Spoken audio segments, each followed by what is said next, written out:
मुझे जमाल से शादी करने का कोई इरादा नहीं है। क्यों बेटा? तुम जमाल से शादी करना क्यों नहीं चाहती?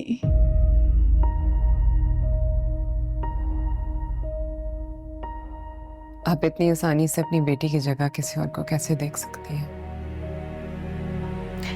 आसानी से नहीं बेटा, लेकिन मैं तैयार हो चुकी हूँ।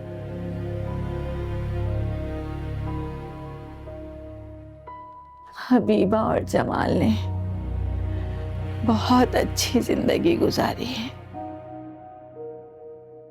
बेटों से भी बढ़कर दामाद मिला है मुझे। बहुत लाड उठाए हबीबा के इसने और बहुत ही मोहब्बत और एहतराम के साथ जिंदगी गुजारी है इन्होंने। फिर हबीबा को कैंसर जैसा मोसी मर्ज लग गया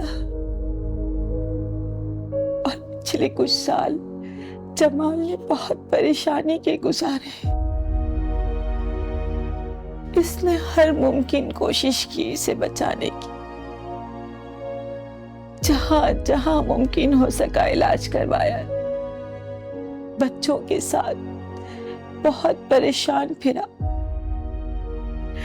लेकिन हबीबा नहीं बची। लेकिन मरने से पहले ही जमाल को कह दिया था कि मेरे जाने के बाद तुम दूसरी शादी कर लेना, और अगर मुमकिन हो सके तो ज़ेबा से ही करना।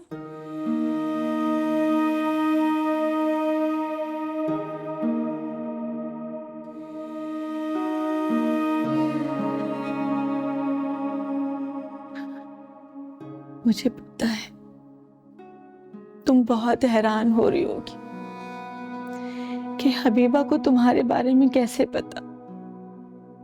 तो बस जमाल ने ही जिक्र किया था उससे तुम्हारा।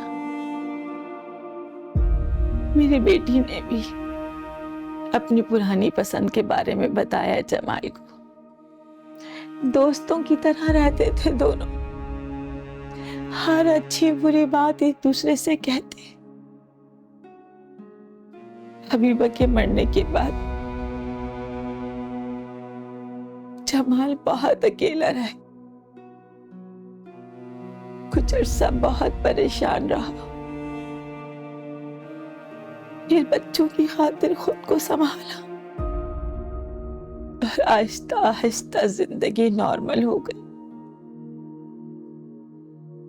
बस एक मैं ही हूं जो उससे कहती हूँ कि दूसरी शादी कर ले।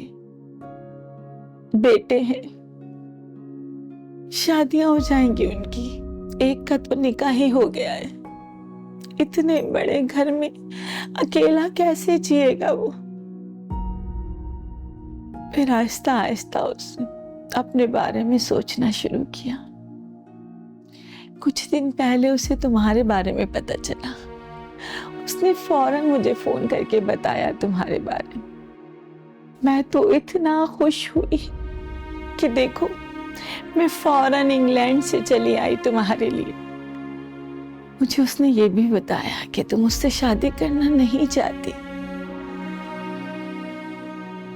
मैंने सोचा, इतने अच्छे इंसान को तुम क्यों खोना चाहती हो बेटा?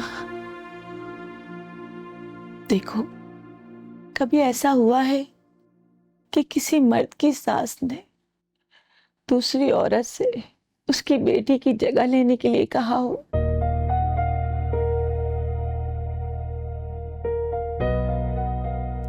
तो तुम खुद ही सोचो बेटा, वो कितना अच्छा दामाद रहा। उसने किस तरह जगह बनाई होगी अपनी सास के दिल में, ससुराल वालों के दिल में, कि अपनी बेटी को खो देने के बाद भी सब चाहते हैं कि वो आदमी खुश रहे।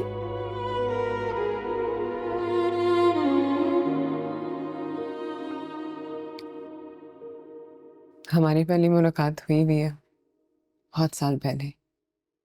कहाँ बेटा? आप अपनी बेटी के साथ कपड़े खरीद रही थी। पता नहीं अगर आपको याद हो, लेकिन मैं और मेरी अम्मी मौजूद थे। आपकी बेटे का रिश्ता नया नया तय हुआ था। बहुत खुश थी वो। उन दिनों में मैं एक बहुत बुरी शादी में फंसी थी। फिर मैंने जमाल की मंगनी की तस्वीर देखी, ये वाली, एक दोस्त की तरफ। तस्वीर में जो लड़की थी वो आपकी बेटी थी। मुझे पता था वो बहुत खुश रहेगी। जमाल को ना जानने के बावजूद भी मुझे यकीन था कि आपकी बेटी जमाल के साथ खुश रहेगी। खुशकिस्मत वाली जो थी। खुशकिस्मती में घर और दरवाजे बदलती रहती है बेटा, और अब वही खुशकिस्मती तुम्हारे घर चलकर आई है। तुम किसी भी वहम और अंदेशों की वजह से उस पर अपने दरवाजे बंद मत करो। जमाल बहुत अच्छा लड़का है, तुम बहुत खुश रहोगी इस घर में। देखो, मुझे तो तुम अभी से इस घर में चलती फिरती नजर आ रही हो। तुम हाँ कर दो।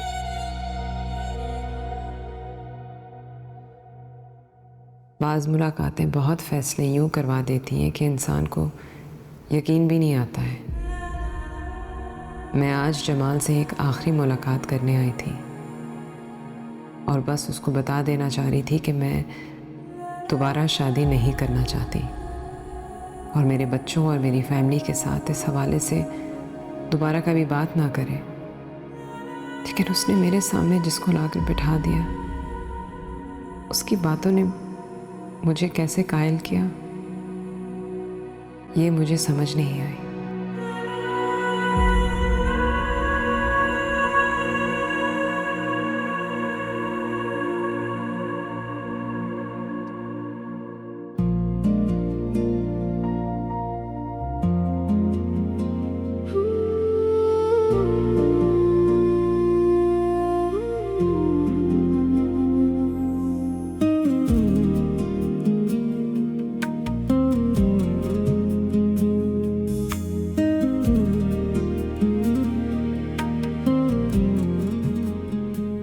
कई साल पहले मैंने इसी आदमी का तसव्वुर करते हुए किसी और की निकाह में जाना कबूल कर लिया था। खुश मैं तब भी थी। कई साल बाद एक बार फिर ये जानते हुए भी कि अब ये वही शख्स है जिसके साथ मैं हमेशा से शादी करना चाहती थी। बहुत से वहम अब भी भूत बनकर चिमटे हुए हैं, पर शायद अब इन सारे भूतों से लड़ने के लिए बहुत सारी हिम्मत और ताकत मौजूद है मुझ में। बिस्मिल्लाह।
एक मिनट।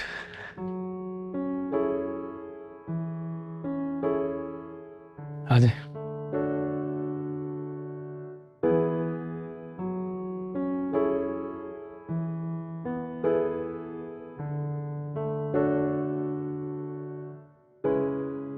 खुश आमदीद।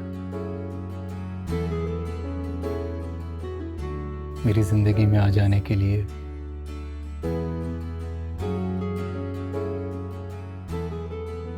मेरे इस मकान को फिर से घर बनाने के लिए थैंक यू।